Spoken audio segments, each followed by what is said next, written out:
네, 안녕하세요. 자, 그러면 이어서 여러분들 저기 국제우편 파트 시작하도록 하겠습니다. 자, 페이지 56페이지 한번 볼까요? 자, 국제우편 총설이라고 되어 있는데요. 자, 국제우편 개념은 그냥 여러분들 가볍게 보시면 될 것 같아요. 그래서 국제우편이란 뭐뭐다.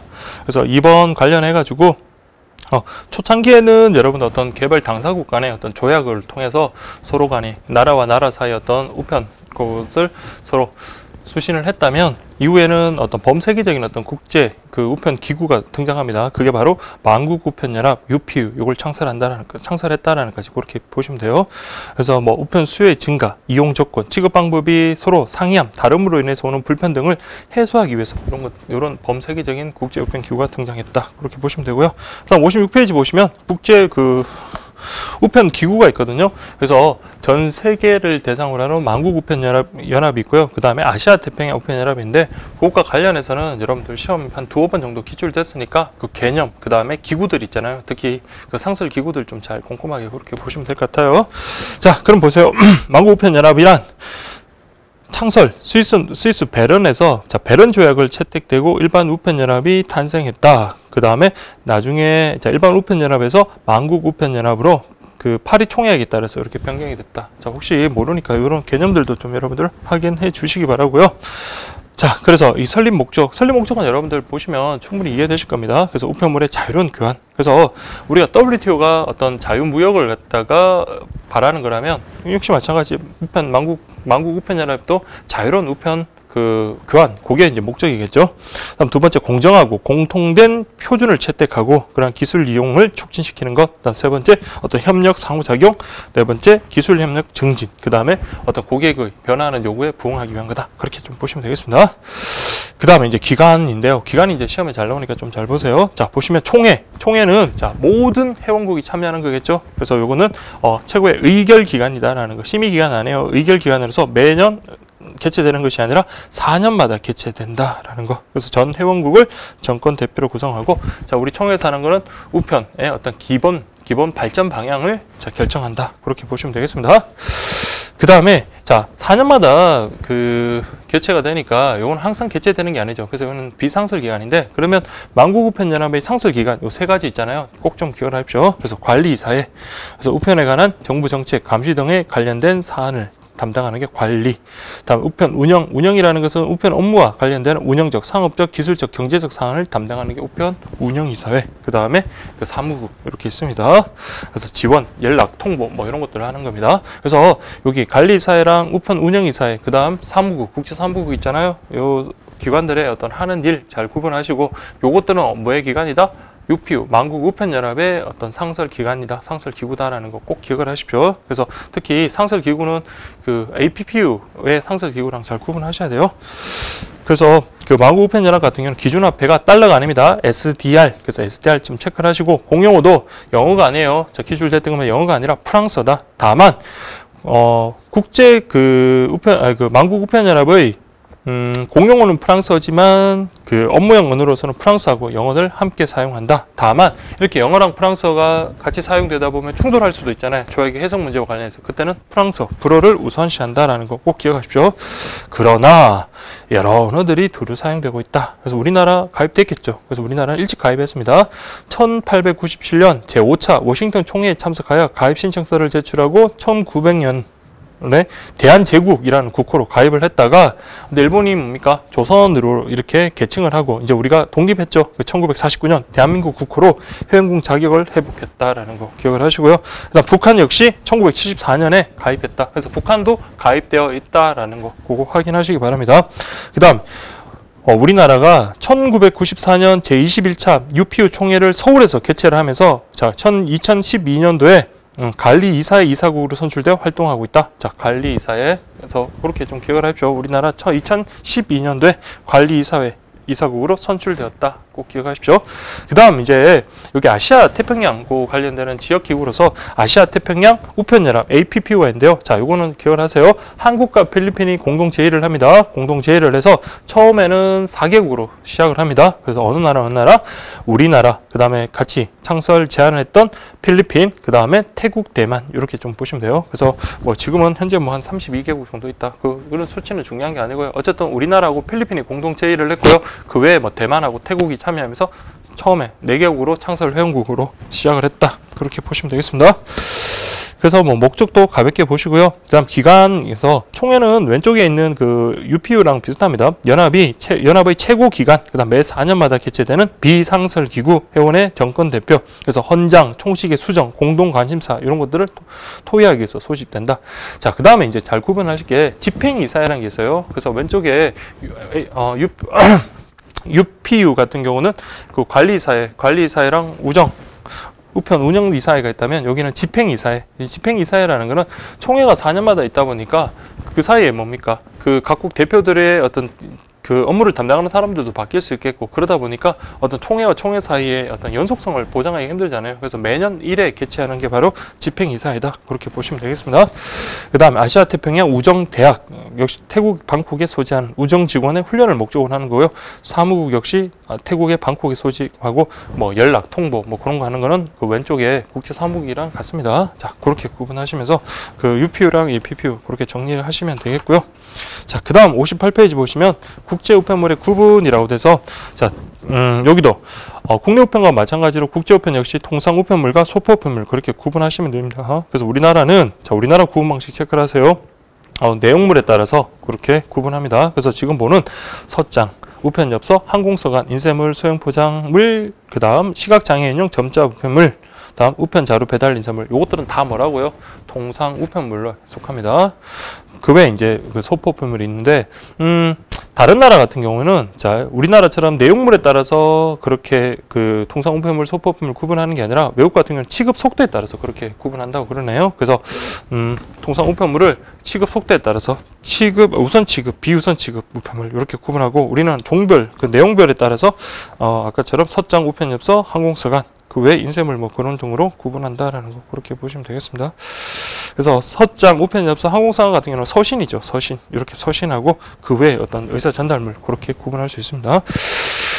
국제 소포 우편물 그렇게 보시면 되고, 그다음에 K-패킷이라고 되어 있는데요. 요게 이제 새롭게 등장한 건데, 자, 요거는 소형 포장물이죠. 그래서 우리나라가 개발한 상품으로 계약 고객이, 자, 믿으십시오, 20평으로 접수하는, 자, 중요합니다, 2kg 이하의 소형 물품. 자, 2kg 이하의 소형 물품. 요게 이제 K-패킷.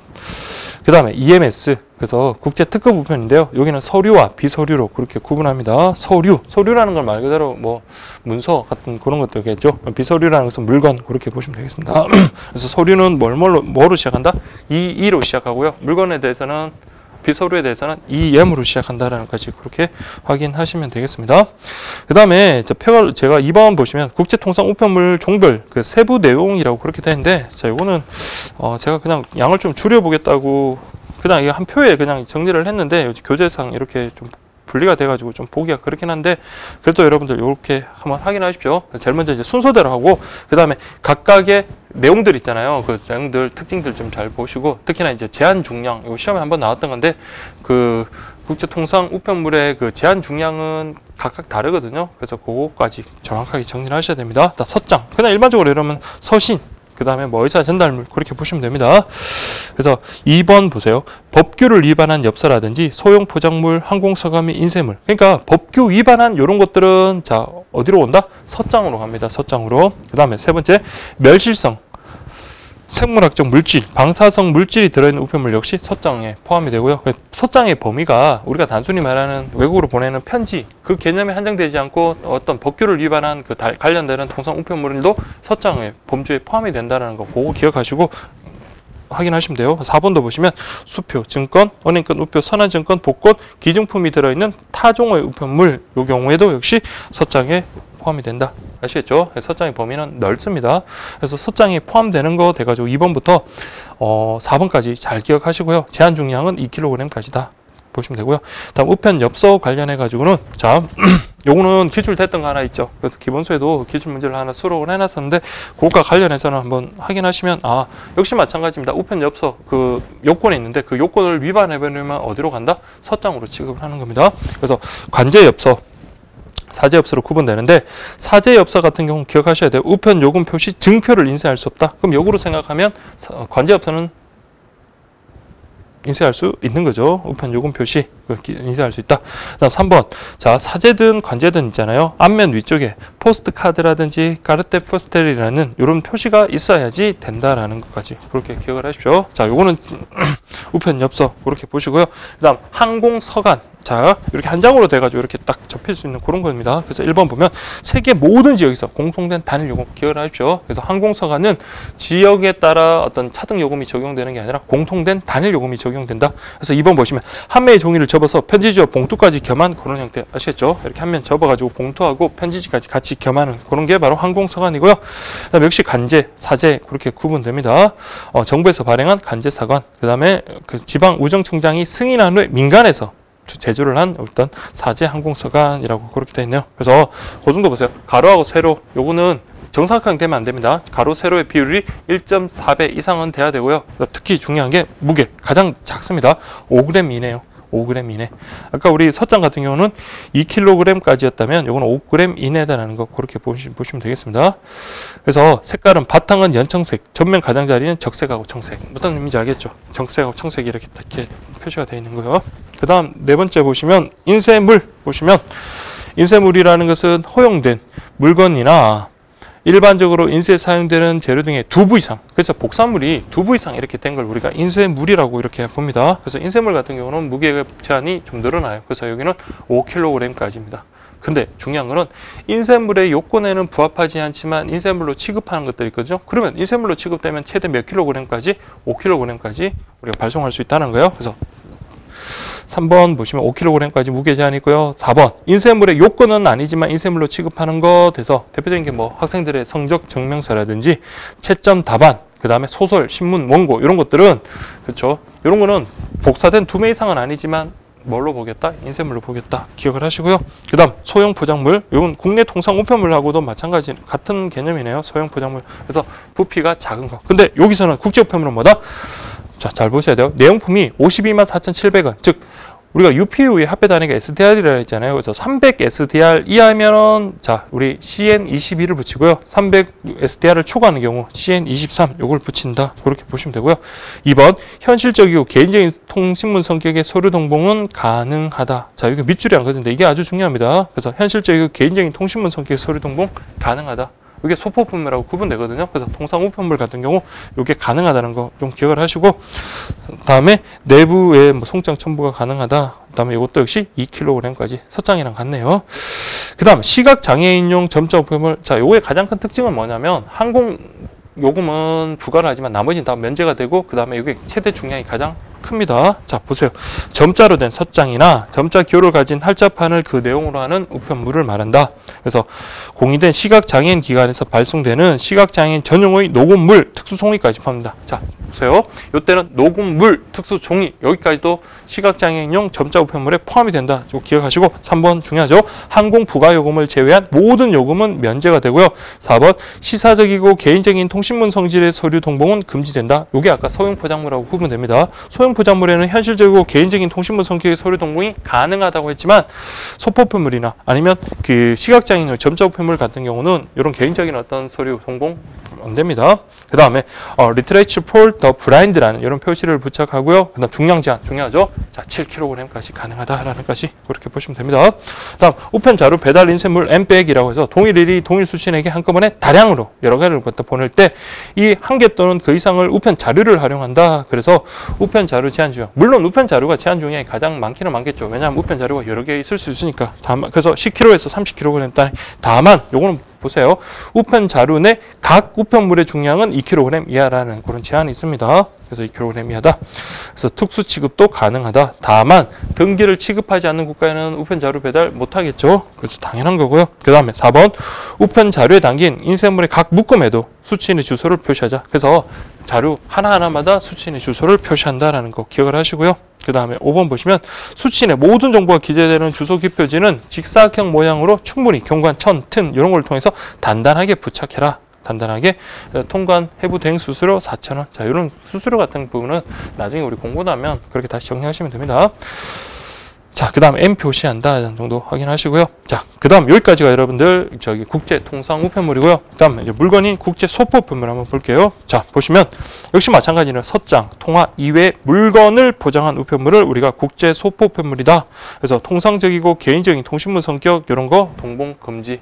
아시죠? 그래서 아까 소형 포장 우편물과 달리 시각장애인용 접자 우편물이랑 소포 우편물 같은 경우는 개인적인 어떤 문서, 서류 동봉하는 거 금지된다라는 거 기억을 하시고요. 3번 발송인과 수취인 또는 그 동거인 이외 사람들 간에 교환되는 모든 종류의 통신물, 수표품물, 금지 물품에 해당한다. 아시겠죠? 편법 쓰지 말라는 거예요. 그 받는 사람에게 가는 거, 동거인 정도까지는 그래도 봐주겠는데 그 위에 사람들에게 보내는 걸 여기에다 같이 집어넣지 말라. 이렇게 보시면 되겠습니다. 그래서 그런 모든 종류의 통신물에 대해서는 소포 우편물의 금지 물품에 해당한다. 그렇게 보시고요. 그 다음에 여기는 이제 보통 소포. 자, 나중에 이제 보험 소포랑 보통 소포 구분하시면 돼요. 보통 소포는 자, 기록 취급하며 항공 배달 통지 등 특수 취급도 가능하다. 자, 이거는 100g 단위까지 평가 절상한다. 그래서 10g 단위에서 숫자만 있으면 뭡니까? 반올림에 아니라 올림을 해가지고 100g 단위까지 표시를 하는 거예요. 근데 그 밑에 있는 보험 소포 같은 경우는 이때는 요 체크를 했어요. 반드시 객관적인 어떤 가치로 이제 판단을 해가지고 그 보험 가액을 딱 그 한도 내에서 실제 배상액을 배상해 주는 겁니다. 그래서 요때는 10g 단위까지 평가 절상한다. 그래서 그 보험 소포랑 EMS 같은 경우는 10g 단위까지 평가 절상한다라는 것까지 보시면 되고요. 그 다음 소포 우편물 가격의 일부 보험 가입도 가능하고요. 자, 중요하죠. 보험 가입은 문자, 숫자, 원화와 SDR로 환산하여 각각 표기를 한다까지 그렇게 좀 보시면 되겠습니다. 그래서 요거는 증정이 불가능하기 때문에 잘못 썼다? 그러면 그때는 새로 작성을 해라. 그 다음에 우편 사무소포라는 게 있거든요. 요거는 그냥 개념 정도 확인하시면 돼요. 그래서 UPU 국제사무국으로부터 우정청이나 지방 우편, 지역 우편 연합에 발송하는 소포다. 그렇게 보시면 돼요. 아니면 회원국 상호간에. 그러니까 이건 개인이 보내는 게 아니라 국제사무국, 각 국가의 우정청, 뭐 그런 쪽에서 서로 주고받는 게 그게 바로 우편 사무소포다. 그렇게 보시면 되겠고요. 그 다음 마지막으로 보실 게 그 K패킷이라고 있는데 그게 이제 새로 등장한 거라고 했죠. 자, 이 범위 2kg 이하의 소형 물품. 그렇죠. 이시핑으로 접수를 합니다. 접수. 그래서 이거 전자상거래 전용 국제 우편 서비스다라고 되어 있네요. 그래서 우리나라를 상징하는 의미로 K패킷 이렇게 정했다. 그 특징 정도는 다 알아두셔야 돼요. 자, 그 첫 번째 보시면 그 작년에 이제 새로 들어와가지고 작년 시험에 안 나왔거든요. 그러면 이제 시험에는 꼭 나올 가능성이 높은 거예요. 자, 보시면 EMS하고 경쟁하는 서비스입니다. 그래서 EMS하고 경쟁하려면 어떻게 돼요? EMS보다는 가격이 좀 저렴해야 되겠죠. 그래서 보시면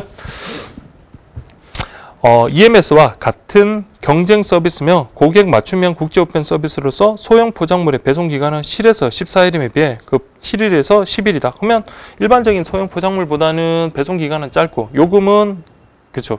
EMS보다 저렴하다. 그건 중간 단계다. 그렇게 보시면 되고요. 2번 모든 우체국과 계약하여 이용할 수 있다. 자, 모든에다 좀 체크를 하시고 그래서 월 최소 계약 물량 같은 거 그런 거 제한이 없다까지 확인하시고요. 그 다음에 온라인 소형 물품의 해외 배송에 적합하다. 그 다음에 그 요금 감액 가능하다. 그래서 한 5%에서 17%까지 요금 감액 가능하다. 그렇게 좀 보시면 되고요. 그 다음에 그 밑에 중량 제한 비교라고 해서 제가 정리해드린 거 그거 한번 확인하시고 이렇게 정리하시면 되겠습니다. 그 다음에 국제우편물 종별 접수 요령이라고 되어 있는데 그 종별 내용에 따라 종류에 따라서 그러면 여러분 첫 번째 국제 통상 우편물 접수 어떻게 하느냐.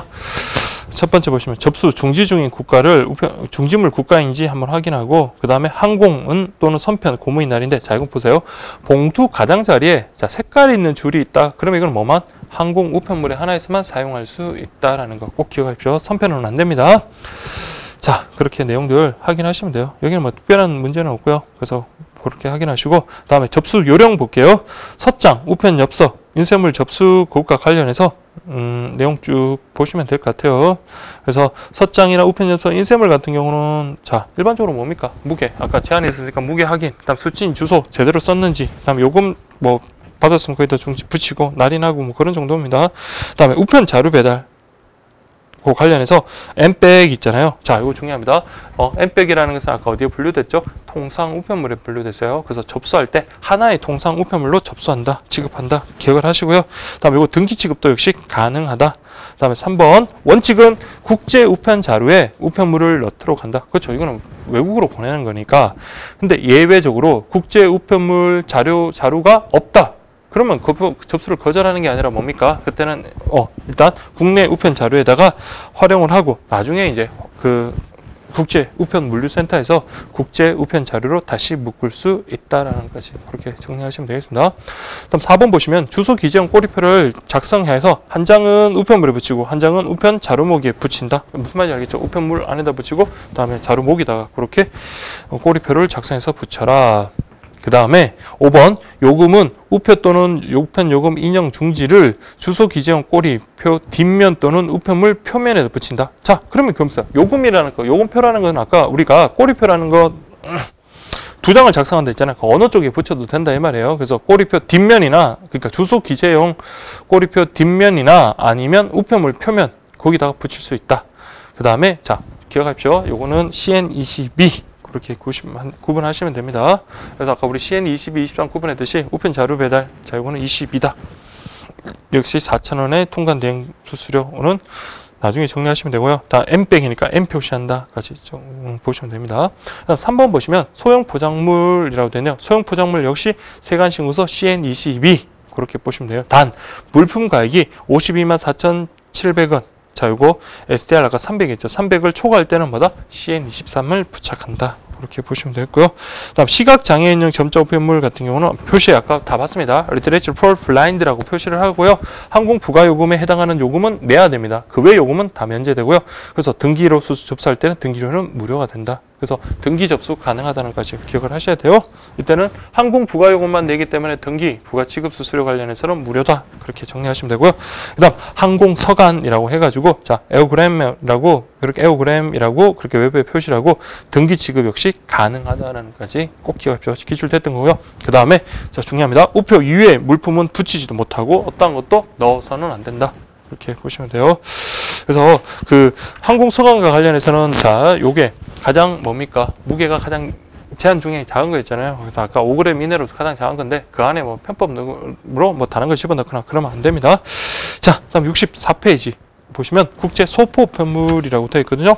자, 첫 번째 보시면 국제 보통 소포 우편물, 그다음 오른쪽 보시면 국제 보험 소포 우편물이라고 되는데 자, 이거는 여러분들 그냥 가볍게 봐주시되 다만 그 중간중간 내용에서 여러분들 좀 꼼꼼하게 기출되는 것들이 있으니까 일단 흐름은 좀 가볍게 보십시오. 첫 번째 접수 시 확인 및 검사해야 될 사항, 그렇죠? 이 당연한 겁니다. 그래서 그런 거는 가볍게 보시고 다음 두 번째 보시면 국제 소포 우편물 주소 기표지의 작성 및 첨부라고 되어 있는데 자 보세요. 주소 기표지는 누가? 자 체크를 하세요. 발송인으로 하여금 국제 소포 우편물 주소 기표지를 작성하게 하고 소포 우편물 외부에 떨어지지 않도록 부착한다.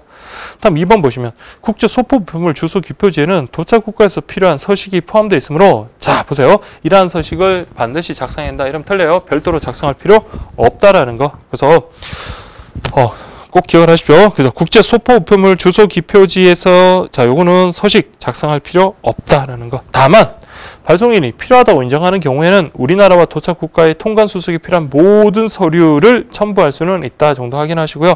고가 2번과 3번은 구별이라고 쓰십시오. 구별. 3번은 보세요. 발송인이 주소 기표지를 기재할 때는 왼쪽 아래 부분에 자 지시사항란은 반드시 기재해라. 그래서 아까 우리 주소 기표지와 관련해서 그거는 작성할 필요 없지만 여기 지시사항란은 반드시 기재를 하도록 했습니다. 그래서 두 개를 반드시 구분하시고요. 지시사항란이란 되는데 뭐 이런 글의 근거가 된다는 거예요. 뭐예요? 도착 국가에서 배달이 불능됐을 때 어떤 처리 방법을 그렇죠. 이렇게 처리해 주세요라고 이렇게 쓰는 거. 그다음에 소포 우편물이 반송되는 경우에 발송인으로부터 반송 도착료를 징수하는 근거가 된다. 그러니까 이 지시 사항란은 반드시 기재하도록 합니다. 그다음에 4번 보시면 명확히 기재를 해야 되는데 이거 잘못 쓰면은 정정이 안 되고 반드시 재작성해라. 그 다음에 5번 이것도 기출 2번인가 됐죠. 자, 주소 기표지 2면 3면 그리고 나머지 면 구분해 가지고 2면 같은 경우는 접수 우체국, 3면 같은 경우는 발송인, 나머지 면은 다 함께 동봉해서 다 보냅니다. 같이 발송한다라는 것까지 그렇게 보시면 되겠습니다. 6번 보시면 접수 우체국 보관용은 복사 내역이 희미하더라도 더 쓰는 일. 그러니까 괜히 거기다 손대지 말고 있는 그대로 그렇게 보관하라. 원형대로 보관해라. 라는 그 말이고요. 그 다음에 7번, 8번, 뭐, 여러분 가볍게 보시면 됩니다. 그 다음에 65페이지 보시면 국제보험 소포품물의 접수 요령이라고 되는데, 자, 일반적으로 똑같아요. 저기 아까 보통 소포품물하고. 근데 좀 차이점 위주로 좀 보시면 돼요. 자, 1번 볼게요. 국제보험 소포품물은 주소 기표지 구성이라든지 통관에 필요한 서류 추가한다든지 배당 불능 시의 처리 방법에 대한 지시사항 표시에 관해는, 자, 중요하죠. 보통 소포품물과 접수와 같다. 아시겠죠? 그러면 주소 기표지는 작성할 필요 없고요. 지시사항란은 반드시 작성해야 된다라는 거, 뭐, 그거 똑같죠? 그래서 이런 거는 그 보통 소포품하고 같다라는 거 꼭 기억하시고요. 다음에 요금과 중량이 정정이 불가능하다는 점, 이것도 같고요. 다음에 주소 기표지 붙이고 개인 하는 것도 똑같다. 그럼 차이점 뭔데? 2번. 보통 소포품물의 중량은 10g 단위라는 거. 그러니까 보통 소포품물은 100g 단위로 평가 절상을 한다면 보험 소포품물은 10g 단위로 평가 절상한다는 점에서 다르다. 그 다음에 3번. 보험가액이 기재된 것과 관련하여 다음 사항에 유의해야 한다. 반드시 객관적인 가치. 그래서 이런 거 있잖아요. 국내 우편할 때 여러분들 물품 등기라든지 그런 것들은 주관적인 가치만 있으면 우리가 접수 가능하다 그랬잖아요. 근데 그거랑 구분하셔야 돼요. 그래서 국제, 보통 소포품물, 뭐 그 다음에 보험 소포품물, 특히 보험 소포품, 보험가액 기울 때 반드시 객관적인 가격을 적어야 된다라는 거 기억을 하십시오. 2번, 보험가액은 내용물의 실제 가격을 초과할 수 없지만 소포품의 가격의 일부 보험 가입 가능하고, 자, 기억번 꼭 기억하십시오. 보험 가액은 원화로 표시해야 하며 발송인이 주소 기표지에 해당 나라의 영문과 아라비아 숫자로 기재한다. 자, 이거는 그래서 일단 발송인이 주소 기표지에 이렇게 원화로 이거 얼마짜린데요? 얼마 보험 딱 이렇게 가액을 갖다 딱 쓰면요. 나중에 이제 그 우편 간서에서 발송 우체국에서 그걸 갖다가 환산해서 기재를 합니다. 자, 그 다음에 2번 보세요. 보험 가액 수정 안 된다. 정정 안 되고요. 3번. 그때는 재작성해라. 자, 기억번하고 리얼번을 연결하십시오. 그래서 자, 발송인이 여러분들 지시사항란에다가 이렇게 그 주소 기표지에다가 그 원화로 이렇게 얼마를 쓴다면 그걸 우리가 SDR로 환산하는 거는 일반인들이 하기가 힘들잖아요. 그래서 리얼번 보면 발송 우체국은 발송인이 원화로 기재한 보험 가액을 SDR로 환산하여 주소 기표지에 해당 란에 기재한다. 꼭 기억하십시오. 자, 이런 것들은 잘 기억하셔야 돼요. 다음에 미연번 환산할 때는 소수점 둘째 자리는 절상하고 소수 둘째 자리까지 기재하라. 뭐 이거는 가볍게 보시면 될 것 같아요. 그래서 소수 둘째 이하는 가액은 어떤 경우도 정정할 수 없고 보험 가액 최고 한도는 4,000 SDR이다라는 까지 기억하십시오. 그래서 국제 보험 소포 같은 경우는 4,000 SDR까지 한다. 그 다음에 자, 이거 객관적 가치 가격을 써야지 높은 가격을 썼다 사기 보험 간주한다는 까지 그렇게 보시고요. 그다음 46페이지 보시면 보통 소포 보험 소포인데 여러분들 그 EMS에서 EM 그 썼던 거와 마찬가지로 E하고 EM 썼던 거와 마찬가지로 보통 소포, 보험 소포도 자 CP, CV 이것도 기출됐던 거거든요. 그래서 보통 소포는 어떤 우편물 번호가 CP로 시작한다. 보험 소포는 CV로 시작한다까지 정리하셔야 되고요. 그다음 2번 보시면 소포 표면에 붙인 주소 기표지는 전산 처리 대문은 탈락하지 않도록 잘 부착해라. 그렇게 보시고요. 그다음 3번 너무 작은 주소 기표지보다 너무 작은 소포했다. 그럼 포장을 크게 하든지 그렇게 적절하게 해라. 그 다음에 4번 보시면 반드시 전산에 입력하고요. 5번 미국하고 프랑스 같은 경우는 항공편만 이용 가능하기 때문에 오히려 만약에 반송됐으면 너 요금보다도 더 비싼 그런 수수료가 나올 수 있으니까 반창료가 나올 수 있으니까 그런 거 민원이 자주 발생되고 있으니까 그런 거 설명해 줘라. 그렇게 보시면 되겠습니다. 자, 그 다음에 여러분들 보실 게 자 EMS군요. 자, EMS 보시면 정의 가장 실물 수단에 의한 가장 신속한 우편 업무로 우선 취급하게 된다라고 해서 자, 특수 취급과 관련해서 배보 초이라고 있습니다. 기억하세요. 배달 통지, 보험 취급, 초특급 우편 서비스, 그다음에 EMS 프리미엄 서비스까지 그렇게 요게 바로 그 EMS의 부가 서비스 특수 취급이다. 그래서 특성 보세요. 신속, 신뢰, 정기, 안정성 보장한다. 자, 모든 꼭 기억하십시오. 우편 취급을 포함한 자, EMS는 모든 우체국에서 접수가 가능하다. 자, 이거는 뭐 KPKit에서 모든 우체국 가능한 거랑 같네요. 그 다음에 유의사항이라고 되어 있는데 마감 시간 이후에 접수를 했다. 그럼 고객으로부터 다음날 국외 배송 승인을 얻어서 접수가 가능하다는 것까지 그렇게 보시고요. 자, 2번 꼭 기억하십시오. 행방조사 결과 우체국의 잘못으로 송달 예정 시간보다 잠해 주십시오. 48시간 이상 지연됐다면 납부한 우편 요금을 배상한다. 자, EMS는 원칙은 그래요. 근데 다른 것과 구분해야 되죠. 그래서 EMS 관련해서 배달 보장 서비스는 배달 예정일보다 48시간이 아니라 그냥 배달 예정일보다 늦으면 우편 요금 배상하는 거고요. 그다음 배달 그 EMS의 특수 취급 중에 그 초특급 우편 서비스 있거든요. 그거 역시 마찬가지 48시간 이상 지연 시간이라 그냥 배달 예정일보다 늦으면 우편 요금 배상한다. 그것과 구분하셔야 됩니다. 그 다음에 접수 관련해서 EMS로 보낼 수 있는 것, 보낼 수 없는 것. 보낼 수 있는 거는 그냥 회사, 서류 이런 것과 관련되는 거, 컴퓨터 그런 것과 생각하시면 되고, 보낼 수 없는 거는 돈이라든지 뭐 그런 기금속 뭐 그런 것과 같이 연관돼 가지고 보면 돼요. 그래서 EMS로 보낼 수 있는 거는 업무용, 상업용, 서류, 컴퓨터, 데이터, 회사, 컴퓨터. 그래서 상품 견본, 마그네틱 테이프, 마이크로 필름, 뭐 상품 이런 것들이 있다. 그래서 저거는 제가 그 줄을 단한 거예요. 회사에서 필요한 것들이다. 다음에 EMS로 보낼 수 없는 건 카드라든지 돈이라든지 유가증권, 그 다음에 그 외에 어떤 그 금속, 보석 같은 거 그런 것들. 그래서 돈, 기중품 등 같이 상대 국가에서 수입을 금하는 물품. 제가 그렇게 여러분들 좀 확인하시면 됩니다. 그 다음에 내용품에 따라 서류와 비서류로 구분한다. 그래서 EEEM 그렇게 한다 그랬죠. 서류요금, 종이로 된 문서 형식의 편지나 계약서, 입학서류, 서류와 함께 보내는 팜플렛 같은 홍보용 첨부물 같은 경우는 이건 그냥 서류로 보면 되겠죠. 서류. 그 다음에 EMS 기표지 작성 요령. 자, 10g 단위. 아까 우리 국제보험소포와 마찬가지로 EMS 역시 10g 단위로 기재를 한다라는 거 기억하시고요. 그 다음에 내용품의 가액. 잘 보셔야 돼요. 내용품의 객관적인 가치를 US 달러로 누가? 고객이 기재한다. 아까 우리 보험소포 같은 경우는 우리가 원화로 기재를 하면 그쪽에서 발송우체국이 뭐라 했습니까? SDR로 환산해서 그렇게 자기들이 기재를, 주소 기피지에 기재를 해준다면 요거는 우리 고객이 US 달러로 기재를 낸다. 내용품 가액을. 우편요금은 보험료와 우편요금을 합산해서 그렇게 기재를 하고요. 약호 우리 보겠지만 그 두 자리로 기재를 하고, 그 다음에 여기는 CN23이라는 거 기억을 하십시오. 그래서 EMS는 CN23. 그 다음에 10만 원 이상이면 필히 반드시 보험 가입을 안내하도록 해야 되고요. 발송인이 서명하고 보내는 사람, 받는 사람 잘 적어야 되겠죠. 자, 특히 도시명하고 국가명은 반드시 영문 대문자로 그렇게 쓸 수 있도록 합니다. 그래서 서울 할 때 대문자로 써야 돼요. 그 정도 기억을 하시면 돼요. 그 다음에 포장 상태 이런 거 잘 확인을 해야 되겠죠. 예, 그렇게 보시면 되겠습니다. 다음 68페이지 보시면 국제 특급 우편 보험 취급 관련해서 보험 취급 한도액과 수수료라고 되어 있네요. 아까 우리 보험 취급은 얼마까지 가능하겠어요? 그래서 4,000 SDR. 자, 한금으로 원화로 따지면 700만 원까지네요. 자, 그래서 이런 것들 그 수수료는 나중에 좀 확인하시고요. 자, 가능 범위 우리나라와 EMS를 교환하는 모든 EMS에 대해서 보험 취급이 가능하다. 모든이란 말이 나오면 꼭 명심하셔야 돼요. 좀 주의를 하셔야 됩니다. 그래서 이거 맞고요. 다음 보험 가액을 기재할 때 내용품의 가치는 역시 이것도 마찬가지 객관적인 가치를 써야 됩니다. 그렇게 써야지.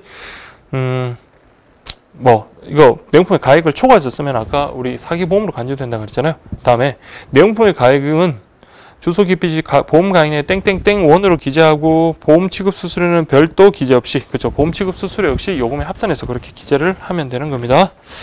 자, 그렇게 보시고, 그 다음에 그 참고라고 되어 있는 게 이게 위에 올라갔는데 그 약호 밑에 원래 들어갈 내용이에요. 그래서 그 69페이지 약호와 관련해 가지고는 지금 자주 틀리는 국가 약호라고 해가지고 여러분들 요거 잘 보셔야 돼요. 그래서 한두 개만 보면 오스트레일리아라고 되어 있네요. 그러면 오스트레일리아 AT 하면 안 돼요. AT는 오스트리아고 오스트레일리아, 호주는 AU라는 거. 이런 식으로 여러분 구분해가지고 예전에 기출 한번 나왔습니다. 그래서 약호 꼭 좀 기억하시고, 그 외에 뭐 괌이라든지, 괌이 아무리 미국령이라 하더라도 그 US라고 그러면 안 돼요. 그래서 괌 같은 경우는 GU 이런 식으로 이렇게 표시를 해야 된다. 그래서 약호들은 여러분들이 좀 암기를 해주시기 바랍니다. 뭐 기본 시간이라든지 뭐 심화 수업 시간 때 같이 이렇게 암기하고 이렇게 하는데 그 요약 강의니까 그냥 여러분들이 좀 하시기 바랍니다. 자, 70페이지 보시면 기타 특수 취급 우편물의 접수 관련해가지고 항공. 자, 우편물을 항공 운송수단을 이용하여 운송하는 송달 과정에서 우선적으로 취급하는 제도, 그게 항공이고요. 등기는 국내 우편에서의 등기하고 같은 개념으로 그렇게 여러분들 확인하시면 되고, 4번만 보세요. 특히 2번 대상 모든 통상 우편물은 등기로 발송할 수 있다. 모든이 붙었잖아요. 그래서 모든 통상 우편물 등기 가능하다. 접수 우체국은 이때 등기 관련해서 CN04 요거 쓴다라는 거, 그 정도만 좀 기억하십시오. 그래서 이런 뭐 CN22, CN24 이런 것들은 각각 넣을 때 물론 이제 암기를 해도 되지만 나중에 한 번에 딱 정리해가지고 암기하고 난 다음에 다시 교재를 보는 그런 방식으로 쓰십시오. 그래서 그것과 관련해서 제가 뒤쪽에 정리를 다 해드렸으니까 그거 여러분들 확인하시면 됩니다. 다음 배달 통지. 배달 통지 우리 배달 증명하고 비슷한 겁니다. 도착하고 난 다음에 그렇죠, 통지를 해주는 거겠죠. 그다음 속달, 익스프레스 빨리 배달되는 거 그냥 이렇게 보시면 돼요. 그래서 발송 요건과 관련해서 발송할 때 적색의 익스프레스 이 정도 표시한다라는 정도만 확인하시면 됩니다. 다음 71페이지 보시면 보험서장이라고 되어 있네요. 자, 보험서장 보시면 뭐 어쩌고 저쩌고 간에 보험 가액의 범위 내에서 실제로 발생한 손해액을 배상하는 제도. 그래서 우리 아까 400만 원 한도 그랬잖아요. 700만 원 한도, 4,000 SDR 한도. 죄송합니다. 그렇게 봤습니다. 그래서 일부 보험 가입 가능하다. 근데 이제 3번 보시면 보험서장으로 발송할 수 있는 물건이라고 되어 있는데요. 자, 요거는 아까 우리 앞에서 봤던 EMS로 보낼 수 있는 것, 그 없는 것, 그것과 구분하셔야 돼요. 자, 보시면 은행권 수표, 지참인불 유가증권, 뭐 우표 같은 금전적 가치가 있는 거, 기금속 보석류. 자, 이건 EMS로 보낼 수 없는 거였지만 보험 서장으로는 발송할 수 있습니다. 그래서 제가 그 아래에 보험 서장으로 보낼 수 있는 물품하고 EMS로 보낼 수 없는 물품 있잖아요. 저 표로 좀 정리를 해놨으니까 그거 확인하시면 되고요. 꼭 여러분들 양자를 잘 구분하시면 되겠습니다. 그 다음 국제우편 요금 보시는데, 야, 요거는 여러분 국내 우편 요금 받던 거 그 내용 그대로 여러분 정리하시면 되겠습니다. 그래서 국제우편 요금 체계와 관련해서 한번 보시면 국제우편 요금 결정. 자, 이건 체크를 하세요. 만국우편협약에서 정한 범위 안에서 누가? 미래창조. 자, 돈은 누가 정한다고요? 미래창조 가부 장관이 정한다. 기억하시고, 그 다음에 국제우편 요금 체계와 관련해서 운송별, 배와 항공기, 다음에 우편별 종류에 따라 통상, 소포, 국제특급, 특수취급 이렇게 따라 구분되고 내용에 따라서 국내 취급비 이런 거 된다라는 거. 자, 그걸 기준하고 그거 확인하시면 되겠고요. 다음 국제우편 요금의 별납이라고 되네요. 다음 정의 관련해 가지고 아까 똑같습니다. 그래서 다량 한 사람이 동일 규격 그런 것들을 다량으로 보낼 때 하는 거다. 취급 통수는 자 10통 이상이다. 그렇게 보시면 됩니다. 10통 이상. 그래서 여기는 통상 우편물에 대해서 10통 이상이다. 그렇게 좀 보시면 되겠고요. 그 다음에 외부에 이런 식으로 기재를 한다. 앞면의 오른쪽 윗부분. 그러니까 우리 우편 쓰는 우편 붙이는 고을 안에 이렇게 표시를 한다. 다음 혼합도 역시 개념은 똑같습니다. 담보금 내고 나중에 실제 금액 내는 거 똑같고요. 다음 발송 기준, 이거는 100통이에요. 백모 전표 수급할 때 100통 이상. 역시 여기는 자 모든 우체국이 취급 가능하다라는 거 그거 확인하시고요. 다만 72페이지 보시면 그 별납 같은 경우는 우편 취급국은 제외된다는 거 꼭 기억하십시오. 그래서 별납은 우편 취급국을 제외하고요. 국제 우편에 관했습니다. 국제 우편의 별납 우편물은 우편 취급국 제외하고 그다음 저기 혼합 같은 경우는 우편 취급국도 포함이 된다는 것까지 그렇게 좀 보시면 되겠습니다. 그 외에 여러분들 쭉 읽어보시면 별 문제가 없을 겁니다. 그래서 그렇게 확인하시고요. 그래서 혼합과 관련해서도 그렇게 뭐 신청 검사 확인, 입회 확인, 뭐 날짜 도장 날인 뭐 이렇게 가능하고 그 다음에 날짜 도장 날인의 그 정도 보세요. 요금 혼합 75페이지입니다. 요금 혼합 우편물에는 우편 날짜, 그 날인하는 것은 생략한다라는 거 꼭 기억을 하십시오. 그 다음 이제 세 번째로 보시면 수취인 부담에서 요 약자 있잖아요. IBRS 요거까지 기억을 하십시오. 그래서 요거는 수취인이 부담하는 겁니다. 주로 어떤 게 올까요? 외국에서 우리나라 뭐 만약에 회사가 고객에 대한 설문조사 같은 거 하잖아요. 그 설문조사 그러면 거기서 이렇게 보낼 때 우리 회사 측에서 부담을 하겠다는 겁니다. 그래서 해신 요금을 자신이 부담하도록 한다 해서 집배 우체국에 하나에 지급한다라는 것까지 기억을 하십시오. 그래서 별납 제한 없고요. 별납 우편 취급국 제외도 되고요. 혼합 모든 우체국으로서 제한 없고요. 그 다음에 수취인 부담 집배 우체국에 한다. 기억을 하십시오. 그 다음에 취급 대상 수취인 부담 꼭 기억하십시오. 자, 요거는 인쇄물 즉 봉투하고 엽서에 한한다. 그래서 쉽게 말해 인쇄물하고 봉투에 한한다. 주한 중량은 50g까지다. 꼭 기억하시고요. 그러나 요거는 요금자 수취인이 우편을 받을 때 납부하며 혼합 취급도 가능하다. 그 인쇄물 봉투와 관련해서는 1,100원, 엽서는 500원. 금액도 최근에 바뀐 건데 자, 금액은 여러분 아직까지 신경을 안 쓰셔도 된다라고 말씀드렸습니다. 시험 직전에 이제 최종적으로 결정된 이거 요금을 기억하시면 되니까요. 그래서 그 이용계약 과정들 쭉 읽어보시면 되고요. 자, 다음에 이제 76페이지에 그 IBRS 접수 우체국의 취급이 있거든요. 그거 꼭 기억하십시오. 그래서 발송 유효 기간 확인이라고 되네요. 아까 국내 우편에서는 여러분들 수취인 부담 관련해서 어떻게 된다 했나요? 2년 약정, 2년 기간이 있었는데, 자, 여기는 보세요. IBRS 우편물은 발송 유효 기간에 한정하에 발송하고, 발송 유효 기간이 끝난 다음에 발송한 IBS 우편물은 그냥 발송인에게 돌려보낸다. 아시겠죠? 그냥 배달 다 해주는 게 아니라 발송인에게 그냥 돌려보낸다. 다음에 2번 IBRS 우편물은 역시 날짜 도장 날이 나지 않고요. 자, 이거는 모두 항공 취급한다. 모두 좀 지급하시고 모두 주의하시고요. 항공 취급 그 밖에 부가 지급은 불가하다까지. 이 표현 그대로 읽으십시오. 그래서 IBRS는 모두 항공 취급하며 그 밖의 부가 지급은 안 된다. 다음 4번 유효기간 등이 정상적으로 표시된 IBRS 우편물은 접수 시스템에 별도로 입력하지 않고 국제항공 우편물과 같이 국제물류센터로 보낸다라는 거. 자, 그래서 이게 IBRS는 접수 시스템에 별도로 입력하지 않고 이 표현을 좀 보십시오. 그래서 따로 입력하고 뭐 이런 식으로 표현하면 다 틀리는 거예요. 그래서 별도 입력 안 하고 그냥 국제우편물 물류센터로 보낸다. 그 다음에 7번 보시면 외국에서 도착한 IBRS 우편물 관련해서 그냥 수취인한테 주고 수취인한테 돈 받으면 되겠죠. 요금. 그 다음에 그 IBRS와 연계해가지고 밑에 보시면 해외 전자상거래용 반품 서비스라고 해서 IBRS EMS입니다. 그래서 수취인 부담을 뭘로 연계? EMS랑 연계시킨 겁니다. 그 의 꼭 기억하십시오.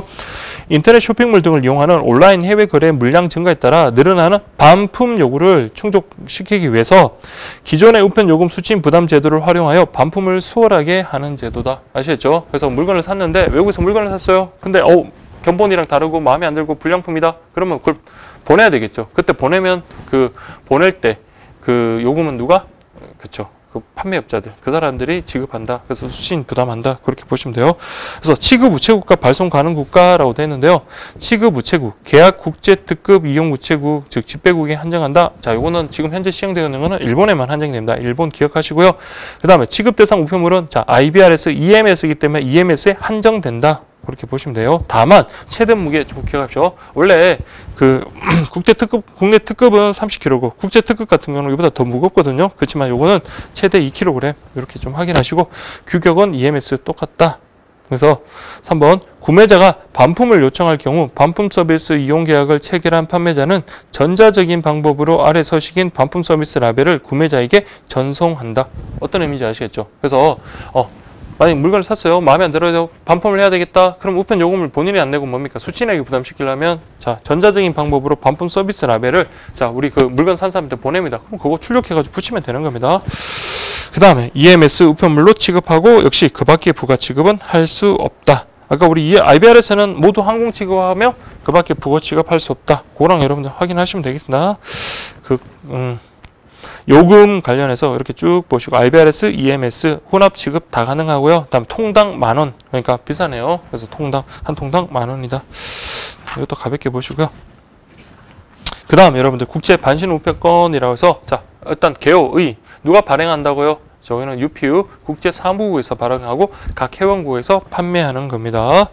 그래서 국제 반신 우편권이란 수취인에게 해신 요금의 부담을 지우지 아니하고 외국으로부터 회답을 받는데 적절한 거. 그래서 우리 국내에서 외국에 자기가 유학했던 학교에서 뭐 성적 증명서라든지 그런 걸 갖다가 좀 받고 싶다. 그럼 뭡니까? 그 학교에서 뗀 다음에 내가 스스로 그 부담을 해줘야 되겠죠, 요금을. 그렇기 때문에 이때 반신 우편권을 거의 다 보내면 거기서 그걸 가지고 우편으로 교환한 다음에 그걸 보내면 되는 거예요. 자, 그래서 국제 반신 우편권 내용은 자세한 내용은 기본 강의에서 다 설명을 드렸고요. 판매, 한 매당 1,450원에 판매하고 있다. 그럼 우리나라에서 그렇게 샀으면 있잖아요. 우리나라에서는 교환을 못 합니다. 그냥 그거는 다른 나라에 보내서 다른 나라에서 그거 우편하고 교환을 해야 돼요. 교환 보세요. 외국에서 판매한 국제 반신권 우편은 우리나라에서 외국으로 발생되는 항공 보통 소장의 4적 20g 요금 약 한 800원 정도 되는데 우리나라에서 만약에 판매되었다? 그러면 우리나라에서는 교환할 수 없다. 기억하시고 외국에서 교환해야 돼요. 자, 첫 번째 보세요. 기타상 반신권은 우표류에 속하지만 할인은 안 됩니다. 할인 판매는 불가능하다. 2번 다량의 반신권 판매 요구 시에는 정당 사용 여부를 확인 후에 판매를 한다. 즉 다량을 사더라도 살 수 없다 이러면 안 됩니다. 다만 도대체 무슨 목적으로 사는지 그걸 확인해야 되겠죠. 그래서 한 사람이 하루에 20매를 초과하여 구성할 땐 신청서 작성해라 그렇게 보고 있습니다. 그 다음에 위조 확인. 그래서 반신 우편권 보시면 앞면 보세요. 자, 반신 우편권을 샀어요. 그럼 판매했을 때 뭡니까? 그 판매했던 그 우체국에 도장을 찍습니다. 도장을 찍고 그걸 이제 우리 보내죠. 필요한 곳에 보내면 그 사람이 받은 다음에 그걸 뭘로? 자, 우표로 교환하겠죠. 그래서 그 다음에 교환할 때 오른쪽에 도장을 딱 찍는다는 거 기억을 하시면 되겠습니다. 뒷면에는 유효기간 그런 것들이 나타나 있다라는 거지. 그렇게 보시면 되겠습니다. 자, 그렇게 보시고요. 그 다음에 여러분들 80페이지 보시면 그 EMS 배달 보장 서비스라고 되어 있는 아까 배보 초2 할 때 그 배달입니다. 배달 보장 서비스. 그래서 요거는 배달 일자 딱 제공하고요. 배달일자 딱 넘으면 바로 손해배상 해주는 겁니다. 그래서 48시간 지연 후 이런 말 안 해요. 그래서 대상 국가는 9개다라는 거 꼭 기억을 하십시오. 그래서 한미일 중국까지 있으면 안 됩니다. 한미일. 그래서 그렇게 기억하시고요. 그 다음에 영국계, 영국, 홍콩, 호주, 그 다음에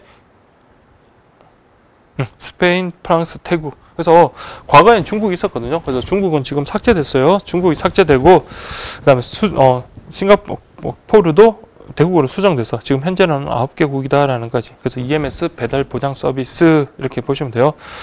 그래서 모든 우체국, 취급국을 포함한 우편 취급국을 포함한 모든 우체국에서 접수가 가능한데 그 배달 보장 서비스 관련되는 내용 그 표 중요합니다.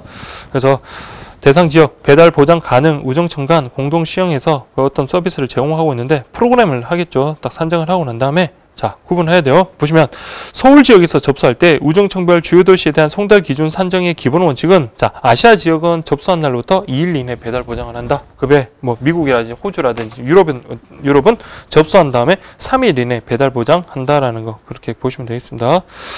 그래서 사례 한번 보세요. 서울에서 5월 16일 접수했다. 중국 북경에는 자, 북경이니까 아시아잖아요. 그렇죠? 그러면 접수한 다음에도 이틀. 그러니까 5월 18일까지 배달 보장함을 의미한다.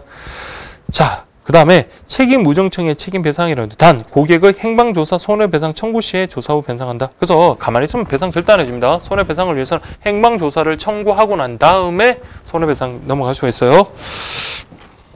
그래서 지연이 배달됐다? 그러면 지연. 그러니까 발송국에서는 일찍 보냈는데 그 배달 우체국에서 뭡니까? 지연을 하는데 책임이 있다. 그럼 지연국에서 그렇게 배상을 하면 된다라는 거. 그리고 나중에 상호 정산해라. 그 다음에 역시 그 부가 서비스 특수 취급으로서 EMS 프리미엄 서비스 배보 초2 할 때 입니다. 그래서 민간, 자 이건 체크해서 민간 국제 특송 서비스 제공. 그러니까 EMS 프리미엄 서비스는 민간 국제 특송사를 이용하는 겁니다. 그래서 상품의 다양화를 도모하기 위해서 이렇게 이걸 이용하고 있다라고 되어 있네요. 특히 공기업, 사기업 이런 것들의 제휴란 말이 나오면 이건 EMS 프리미엄 서비스. 그러니까 민간 기업을 끌어들이는 겁니다. 자, 그래서 서비스 역시 전국의 모든 우체국이 가능하고요. 그다음에 서비스 내용 쭉 보시되 다만 지역 부피 제한 꼭 보셔야 돼요. 우편물의 길이와 둘레 합이 자 기억하셔야 돼요. 330 초과하는 것입니다. 그래서 EMS 프리미엄 서비스가 여기 나오는 것 중에 가장 많은 무거운 물건까지 송달이 가능한데 70kg까지 가능해요. 다만 부피는 제한이 있습니다. 아무리 무게가 40kg, 50kg 된다 하더라도 부피가 너무 크면은 안 된다는 거예요. 그래서 그 부피에 관련해서 330, 즉 가로, 세로, 높이 합한 게 330 넘으면 안 되고요. 무게에 관련해서 중량과 최적 중량 중 무거운 중량을 적용해서 요거 70kg까지 그렇게 보시면 됩니다. 최적 중량 뭐 구하는 건 밑에 나와 있고요. 그 다음에 국제 특송 우편물에서 EMS 미취급 국가를 비롯한 국제 특송 우편물의 해외 배송, 해외 송달이라고 되어 있는데 어쨌든 뭐라고 되어 있나요? 고중량, 그래서 무거운 물건을 외국에 보낼 때 주로 쓰인다. 70kg 꼭 기억하십시오. 그래서 다양한 부가 서비스도 가능하다. 그 다음에 83페이지 국제 초특급 서비스, 초특급 서비스 관련해서 이거를 TCS라고 하고있군요. 그래서 이게 가장 빠른 겁니다. 가장 빠른 거. 그래서 국제 우편 서비스 중 실물을 가장 빠르게 전달, 배달 결과 역시 당일날 통지해주는 서비스고, 그다음 정시 배달 서비스. 이게 그 배달 보장 그 서비스와 마찬가지로 배달 기한 내에 도착하지 않으면 거기에 따른 지연 배상 물을 수 있게끔 합니다. 그래서 이거 EMS하고 그 TCS 잘 구분하시면 돼요. 그래서 취급 대상. 그래서 저 TCS 같은 경우는 원칙적으로 소류만 가능하거든요. 그렇지만 일본의 경우는 5만 원 이하의 어떤 소형 물품도 가능하다. 그 예외까지 좀 기억을 하시고요. 자, 4개국 6도시. 그래서 일본, 도쿄, 오사카, 홍콩, 싱가포르, 베트남, 하노이, 호치민까지 이렇게 4개국 6도시 TCS는 그렇게 가능하다. 자, 송달 기준과 관련해서 자, 접수 어디서 접수하느냐에 따릅니다. 서울과 경인 지역은 오전에 접수하면 이길 다음날 배달하지만 기타 지역 또는 서울에서 하더라도 오후에 접수를 한다면 요거는 이길 다음날 배달이 안 되니까 일제 배달한다라는 것이 꼭 기억하십시오. 자, 그렇게 보시면 돼요. 그래서 EMS의 차이 그렇게 좀 보시고, 그래서 EMS 같은 경우는 우편물과 같은 경로를 통하여 도착 교환국에 통보를 하지만, 자, 이거는 도착 전에 팩스로 사전 통보를 해버립니다. 그게 TCS고요. 그 다음에 배달 결과 통보 같은 경우는 저기 EMS 같은 경우는 우리가 청구를 해야지만 배달 결과를 통보를 하지만, TCS 같은 경우는 우리가 따로 청구하지 않더라도 배달 결과에 대해서 알려준다라는 거 그렇게 기억하시고, 지연 송달 그죠. 48시간 이상 지나면 배상해 주는 게 EMS고요. 그 배달 예정 기일보다 늦으면 무조건 배상해 주는 게 TCS다. 그렇게 구분하시면 되겠습니다. 그리고 84페이지에 그 문제 같은 경우는 요 표 같은 경우는 반드시 좀 암기를 하시고 요것과 관련되는 사례들은 제 문제집 같은 걸 통해서 여러분 확인하십시오. 그래서 이런 것들이 또 사례로 나올 수 있으니까 저기 암기뿐만 아니라 어떤 사례도 필요합니다. 그래서 4개국 6도시 관련해 가지고 나라마다 그 배달 기준이 다르네요. 일본, 그 다음 싱가포르 같은 경우는 다음날 14시까지, 난 홍콩은 뭡니까? 9 AM 딜리버리 해가지고 발송한 다음날 9시까지, 그 다음 베트남은 15시까지, 17시까지 죄송합니다. 17시까지. 그래서 5시니까 17시죠. 17시까지 그렇게 배달한다는 것을 기억하시고요. 그 다음에 우편물의 외부 표시. 다른 것들은 다만 EMS, TCS라고 표시하지만 저기 홍콩 다음날 9시까지 배달되더라 홍콩에 대해서는 9 AM 딜리버리라고 그렇게 표시를 한다. 그렇게 보시면 되고요. 추가 취급 수수료에서 4,500원을 더 부과를 하고, 자, 요 중량은 30kg 이하다. 이것도 기억하십시오. 그래서 일본 같은 경우는 서류뿐만 아니라 5만 원 이하의 소액 상품도 가능하다. 그 외 나머지 국가 도시들은 어떤 서류만 한정된다. 그렇게 좀 보시면 되겠습니다. 그 다음에 인터넷 접수 이시핑 시스템 관련해 가지고 그 개념들을 한번 확인하시고요. 그 다음 제가 그 교재로 여러분들 그 정리해 놨잖아요. 인터넷 접수 이용되는 서비스라고 해 가지고 EMS, 그 다음에 한중 해상 특송 서비스, 유로펜 국제 특송 서비스, KPKit 이렇게 정리했거든요. 그래서 네 가지를 먼저 기억하면 돼요. 그래서 우리 아까 앞에서 배웠던 KPKit 같은 경우는 이시핑으로 접수해야 된다라고 그렇게 말씀을 드렸잖아요.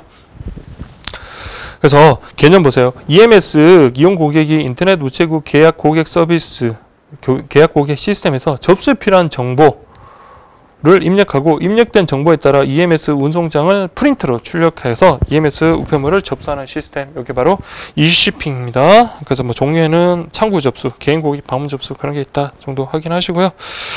그 다음에 수출 우편물 발송 확인 서비스라는 것도 제공을 하고 있네요.